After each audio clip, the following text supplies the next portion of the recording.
د سپوږمۍ راډیو درنو اورېدونکو سلامونه ستړي مه شئ. وخت 10 بجې شوې. پام راګرځوم د دې ساعت خبرونو ته.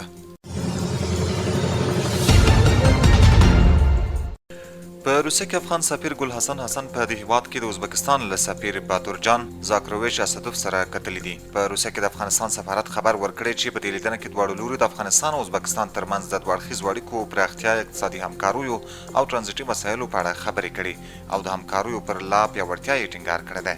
سرچینې زیاته کړې چې په دې کتنه کې ټینګار شوی چې د افغانستان وضعیت باید د واقعي شرایطو مثبت لید له مخې وارزول شي.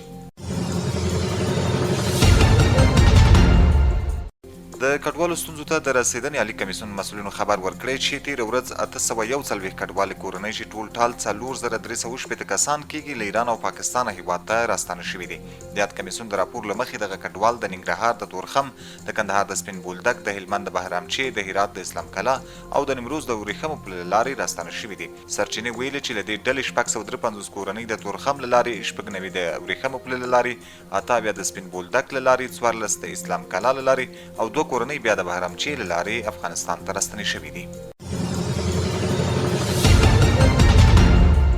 د هلمند ځایي چارواکو ویلي چې د دغه ولایت په ګرشک ولسوالۍ کې د درملو په ګډون د قاچاقي توکو یو زیرمتون کشف او له منځه وړی دی. د ځایي چارواکو په خبره په دغه زیرمتون کې بې کیفیته او غیر قانوني توکي ساتل کېدل او پلان و چې د روژې په میاشت کې بازار ته وړاندې شي.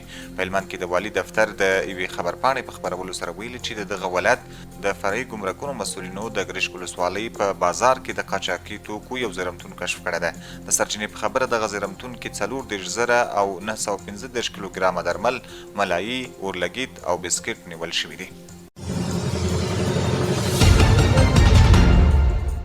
او د روسیې د بهرنیو چارو وزیر له العربیه ټلویزیون سره په تازه مرکه کې ویلي چې پر ایران د امریکا او اسرائیل هر ډول احتمالي برید به ناوړه پایلې ولري.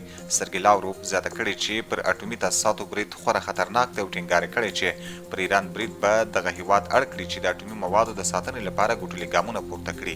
د روسیې د بهرنیو چارو وزیر دغه څرګندونې داسې مهال کړي چې یو شمېر نړیوالو رسنیو راپور ورکړی چې که تهران په اټومي مذاکراتو کې د واشنګټن غوښتنې ونه منلې، ټرمپ چمتو دی چې ډېر ژر پر ایران پراخ پوځي برید وکړي.